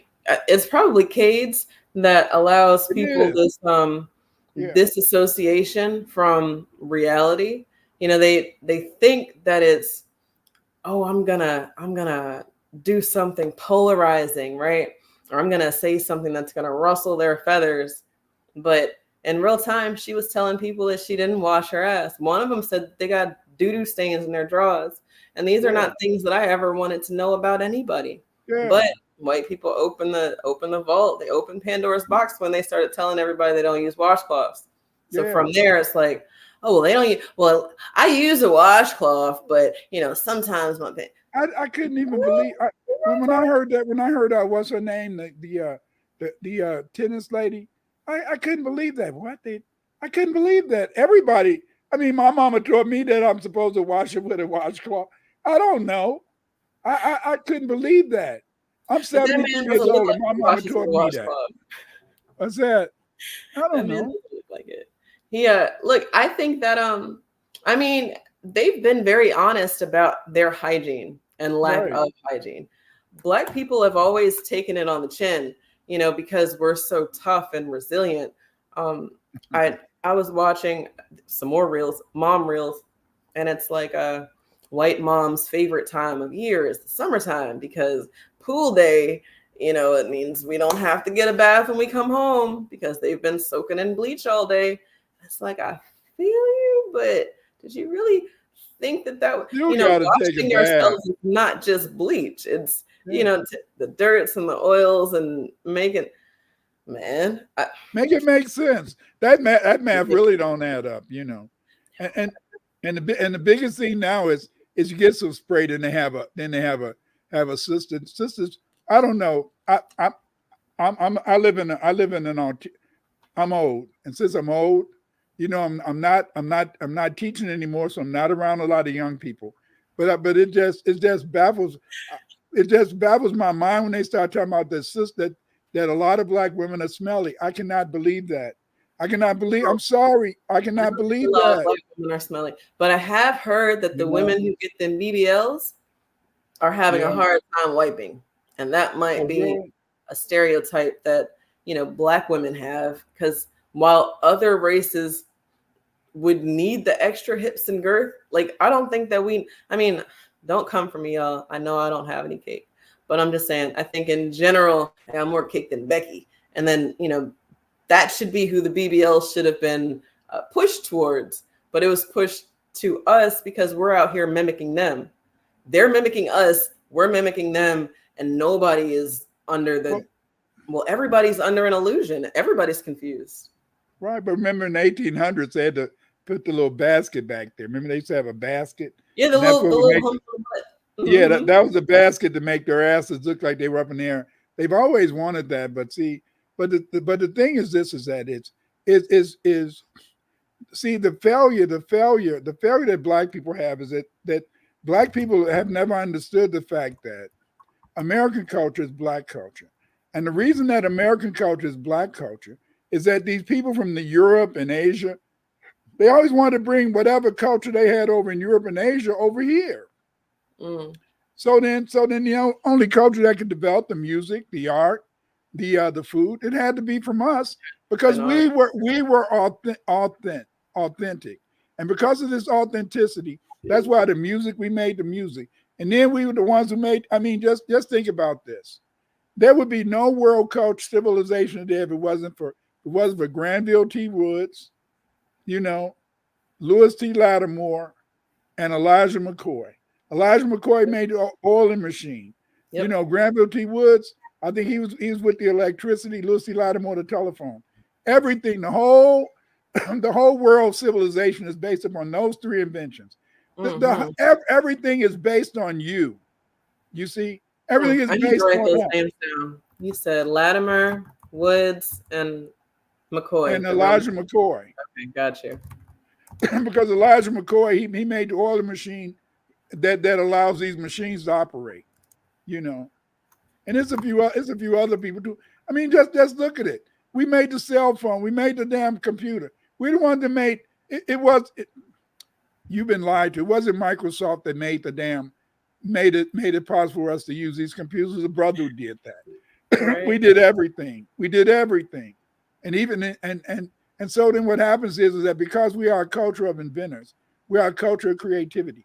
See, all you need is to get a brother with a good sister. And family, you see Dr. Winters, but I'm a product of my baby doll.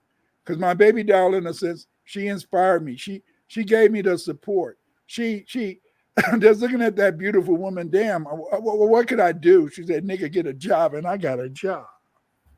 Other than that, I would have died a long time ago, like the rest of them. Look at them. All of our greatest historians died in their 50s. But see, I died in their 50s and don't have shit to show for it. No, their articles, books, everything was thrown away. But because my baby doll said, nigga, I'm too beautiful, you got to get out there and get a damn job to feed me and your kids. Hey. I'm still here. 50 books. About 300 articles. Over 300 articles. And then another 100 or 200 presentations. Damn, I got a great ass legacy, but they won't even let nobody. Eve, would you believe they will not let anybody do a Wikipedia page on Dr. Winters? Of course. Look, I was just thinking about it. Why they got everybody else out there? Malcolm X, the rest of them. Well, they're dead, respectfully, of course. But no, you different. You want to know how you're different? I want to say one of the first times I ever listened to you, you were telling people, I will show you how to write a paper. I'll show you how to do the research.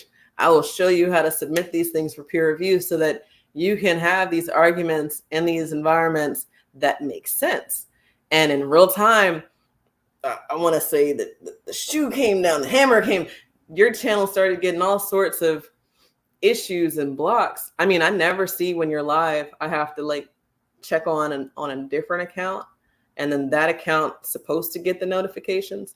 But like you said, with the confusion, they're allowing all of these different outlets, even white supremacy, they have an outlet on YouTube. You know, Yeah. you've got all sorts of people from different sides of things with these voices and these mics, and they're studying it all. And I would love for us to study, because we've been here longer. And if we can take an inside out approach to all of the afflictions, then maybe we can come up with a solution that makes sense. Because right now, you know, they're still trying to tell us to vote. Joe doesn't even know where he is. Why should I vote for him?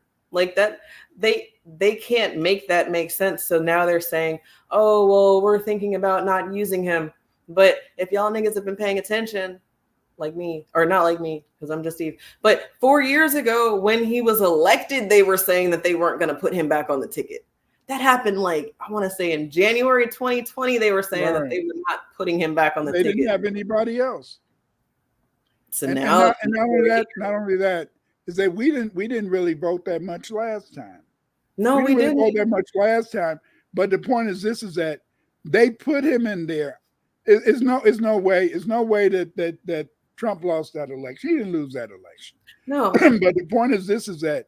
But see, they could pretend that it was the black women that put him over the top. And see, now the polls aren't showing it, so they got to think how they can steal this election, and they don't know how to steal this election. And at the same time, it's complicated.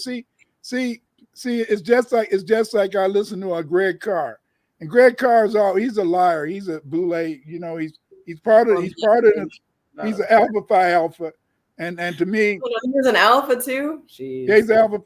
You know, the alphas and all the divine nine, they got together, and they decided they got to support blue no matter who, and that's just it. And that's why Carr, he's a sorority. I mean, a fraternity guy. They wanted to get me in a fraternity, but like I told him, I said I can dance and I can rap. I don't need to put a damn horseshoe. I don't need to cross burning sands, learn your Greek heritage. I didn't have to learn that Greek stuff. Hell, and at that time, I was a black pretty boy. So what the hell could I didn't need that shit. Oh no, they wanted to beat you. That's what they wanted. You know, these fraternities and sororities, and one day I'm gonna go into it, but not today.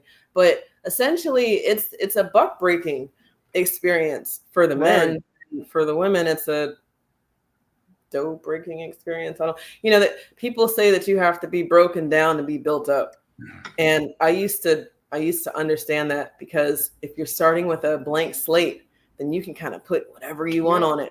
But when you broke someone down, you're not starting with a blank slate. You're starting with pieces and bits of what used to be. And, you know, you're telling the person that they have to bypass, the scraps and pick up something new. In real time, that they're studying of us and then telling us the history of things, or telling us our story. Right. We've always had an issue with how they're interpreting things. I know we've had an issue with it because there's not a point in history since we've been allowed to read where niggas have just rolled over and accepted it. It's always back and forth. But they did accept it. Just like most of the stuff they're teaching today, the so-called black Egyptologists. It's all a lie. It's all a lie. It's all a lie. Because you got to read the stuff yourself. Just like this whole Bible. Who wrote the Bible? When was the Bible wrote? I'm just asking you. When was the damn Bible wrote? We know it's got 66 books. Where the hell did these books come from? Why the ancient literature say that you were first, Eve, that woman was first, but the Bible say that a man was first? How the math don't figure? Women have children. That's simple logic. And yet you got a book. And they came together and said, "Oh no, that's a perfect line." That's right. You got a book. You got a book that say that you're the enemy. You got a book that say the Hebrews and the Jews and the Hebrews and the Egyptians was fighting each other, and yet the Bible say Joseph went into Egypt and then he left Egypt. Those were damn Egyptians. Get out of here. See, get out of here. And so then what I'm saying is that people love a lie. People love a lie. Just like when I was growing up, and the winehead said, "Clyde," they said, "Clyde." you know, I want you to be a real nigga, real nigga. I want you to go be a preacher. And see, when you become a preacher, you get them ladies and you touch them right here in the back. Touch them right here on their back. And they give you all their money. You can be a real pimp, baby. Get out of here. That's though.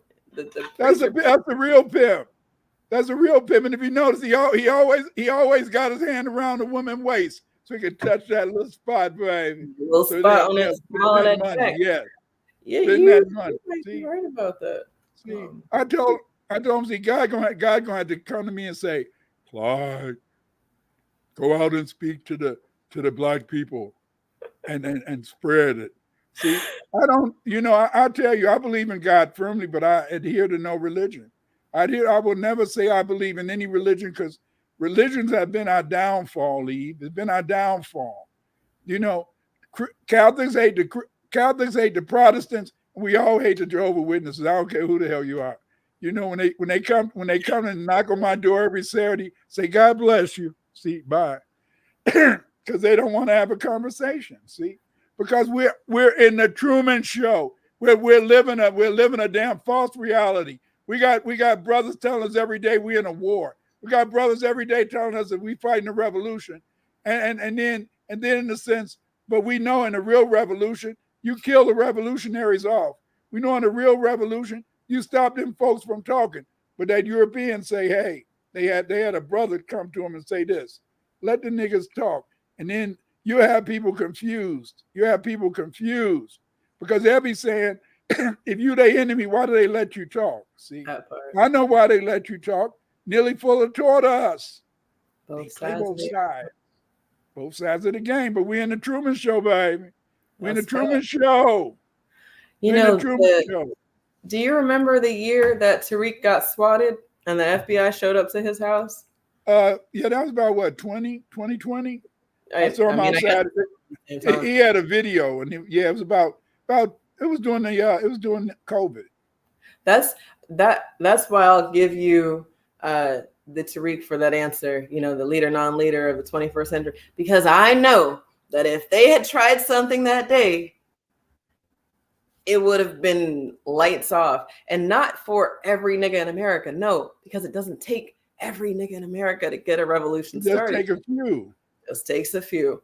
And for what it's worth, most of us are the type of people that will see a crowd running and we're not going to be like, well, what are you running from? Or what's over there? We're probably just going to run. And then when we get to some safety, then we can have a conversation. So when the revolution starts or picks up some speed, I guess, then we'll see more people comfortable. But the revolution's already started. The only thing is that, but the vast majority of us, Eve, say, I do not want to live in the damn street. I smell those homeless people every day. See, so why should I do that? Why should I do that when listen, your mom and daddy, I don't know about my parents came from Mississippi. They only had a 4th grade education. We learned early that you can dominate the white man just by yaza maza, yaza. We don't be yours right, yeah. We just, you got a nick, see how much yaza. But master, if you just do it like this, then we can get this done. Get out of here. We're the only damn ex-slaves who are billionaires today. Get out of here. Millionaires, get out of here. Because why? Because we understand. You see, we understand how to get them to do what we want them to do. And not by marrying them, not by having sex with them, and not by kissing their ass, but by playing with their damn mind. Yeah, that's right. That's so. How? Think about it, Eve. These people want to kill you. These people hate you. They hate you and want to kill you. They got rid of a lot of red Indians because they gave them the damn smallpox blankets, but that didn't work with us. Right. See, that didn't work with us. But look, even you've got the crack epidemic that didn't wipe us out either. That worked. It worked, but we're still here. It didn't. the fact that they got methadone clinics, I mean, that's insane to me, that they will dope their people up, give them places in the same breath. They were locking niggas up for being cracked out. But you can be methed out, zombie and all, and get killed. It's controlling the population. They can't control you. See, even when we had a crack epidemic, everybody didn't go that way. You see, right. a lot of us went underground. A lot of us, in a sense, tried to lay back in the cut, and then we let them other people go out, and they went out there buying their crack and being on all that stuff. But then we kept our minds, and now look at today. This is. I'm gonna tell you something, Eve. Your day. Always remember this. There's no such thing as the good old days. There's no such thing as the good old days. My days were not the good old days. The good old days are today. Your day is the good old days. Your day is the good old days because it's no time better than your time. Always remember that. When they talk about the good old days, and we used to do the get out of here. That wasn't the good old days. It's the good old days for me, maybe. But the thing is, the day is the day. Look at this day. We got social media. I can get on YouTube and talk all this ish, and I can be exposed to thousands of people. Remember, you teach one teach another. See, if they say I only got 300 people that's gonna listen to this video, those 300 people, when they talk to somebody else, then you got in a sense 600. Right. Then you got 900. You see, right. And the whole point is that it's the multiplication effect. See, that's why just think about how one man, and no matter what nobody tells you, nobody say to you, it was Tariq Nasheed that made reparations an issue because he brought it up all the time, and because he started, people in a sense started listening. See, and that's the double-edged sword that the white man deals with. The white man plays both sides, but he have to, in a sense, allow us see. But he understands one thing: we're not a damn fool. See, we're not a damn fool. You see my nice couch. My wife would have probably bought a new one by now, but you see my nice couch. But the thing is, you see, I got a nice house. You got a nice place probably where you stay or whatever, or a nice apartment. See, they didn't have this. They didn't want us to have this. Right.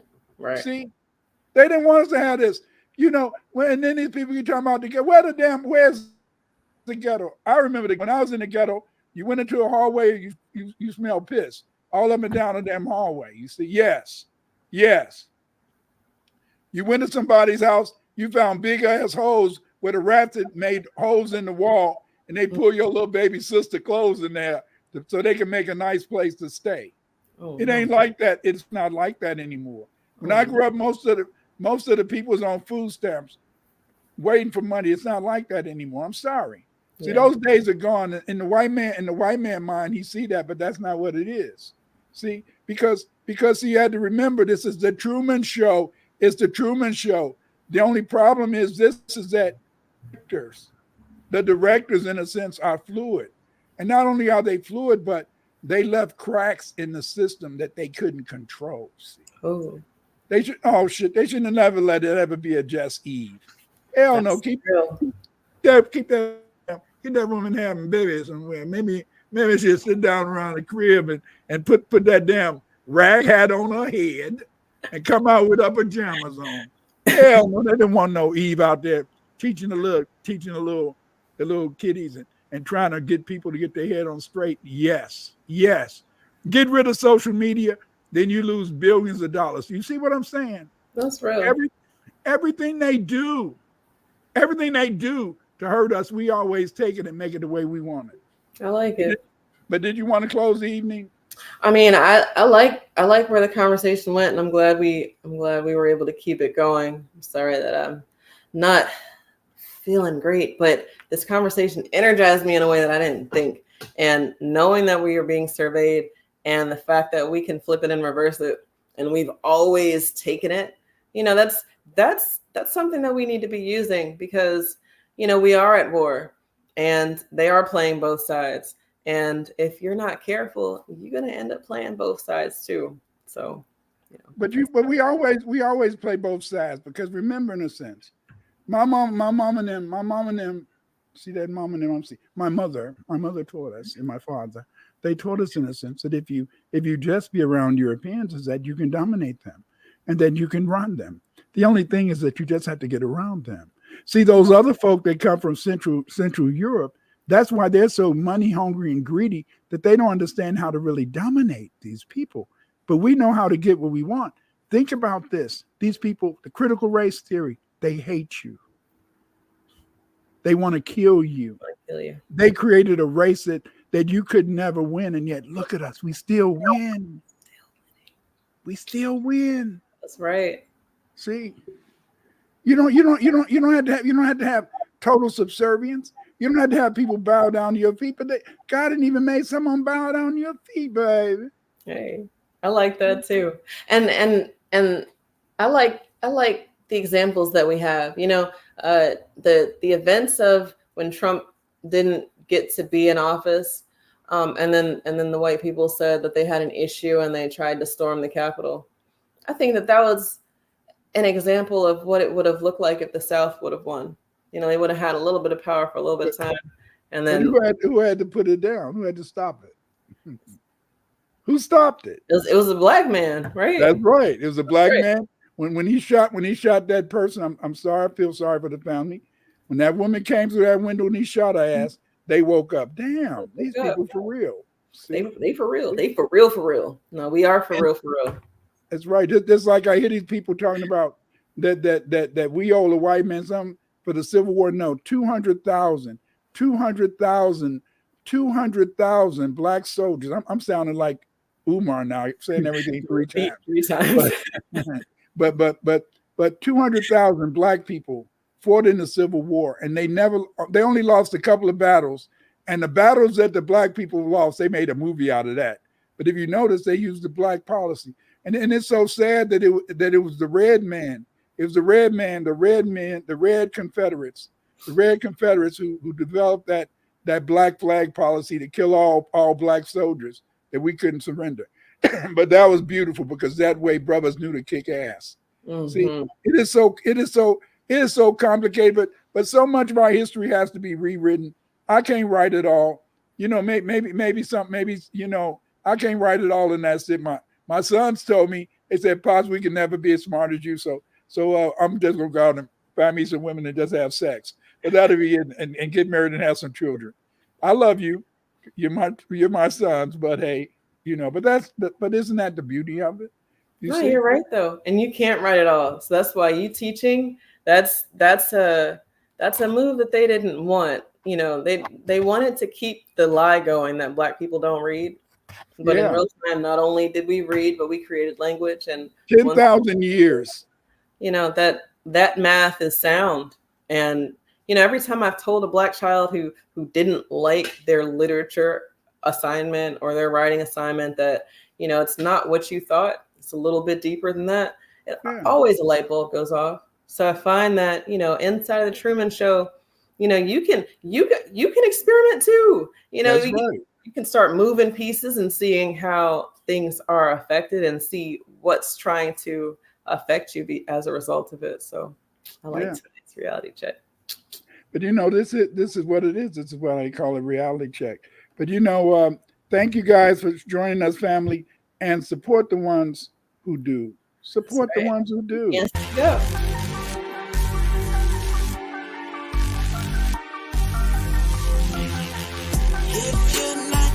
To speak up, support the ones who do. If you're not going to speak up, support the ones who do. If you're not going to speak up, support the ones who do. If you're not going to speak up, support the ones who do. Vampires, they prey on your fears, so they must stay away. Vampires,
Don't